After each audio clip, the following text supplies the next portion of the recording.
Hello guys, this is Joana Saahirah of Cairo with another note inspired by dancers from all over the world. This one is called Do the Work. It's a party pooper, I know. Many dancers don't want to hear this. I don't want to hear this very often, but it's the truth and I think it's gonna help you. So let's clarify the first thing, which is talent doesn't mean laziness, or talent, skills, qualities one may have for a field, may that be dance or other field, does not equal the invitation to be lazy bones, not to work, not to practice, not to study, not to thrive for improvement. It really doesn't mean. From what I've learned until now, and I may be mistaken, okay? Maybe mistaken and maybe not. The more talented you are, the more you have to work. Take that in. I know. It's very, it's a pain in the ass. I know there's no other word, but it's true. The more talent you have, the more you are invited to work. The harder you have to work. Let's say that talent is a gift, okay? A special inspiration, something that is given to you when you are born. I believe in this. I believe in this. If you are given a gift, you have the responsibility to make the best of it. And how do you make the best of it? First of all, you use that gift fully. You don't keep it to yourself. You don't close your mouth and shut your voice down or completely off just not to bother others. No, if you have a gift, use it, expand it, share it with the world for God's sake. Use your gift, that's for sure. But keep yourself humble about it, in the sense that if you are gifted, you are going to feel more and more how much work it's implied. The best dancers I've ever seen in my life, the most talented, the geniuses, and I had the privilege to study and work with some of them, were the most hard-working people I've known.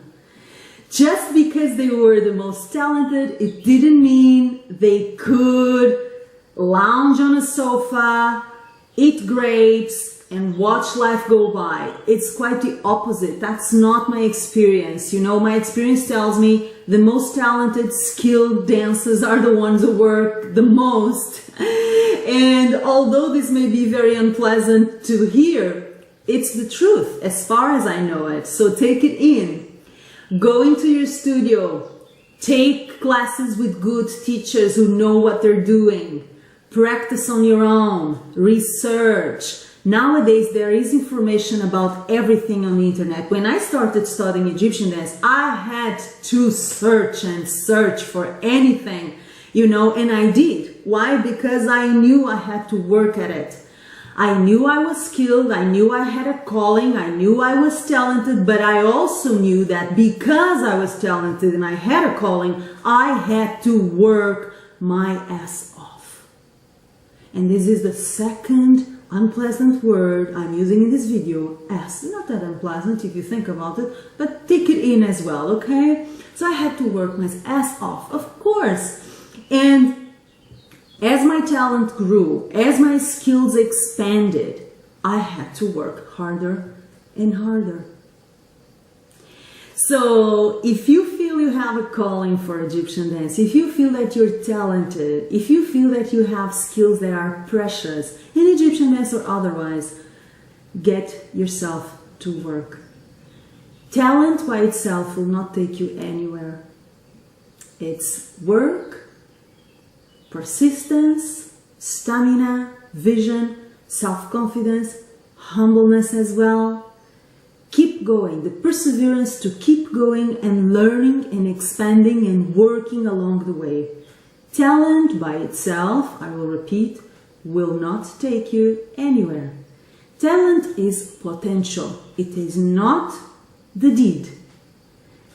Take that in as well. Talent is the potential for something great. It is not something great in itself. It's the ability to make something great. In order to make something great, you have to work.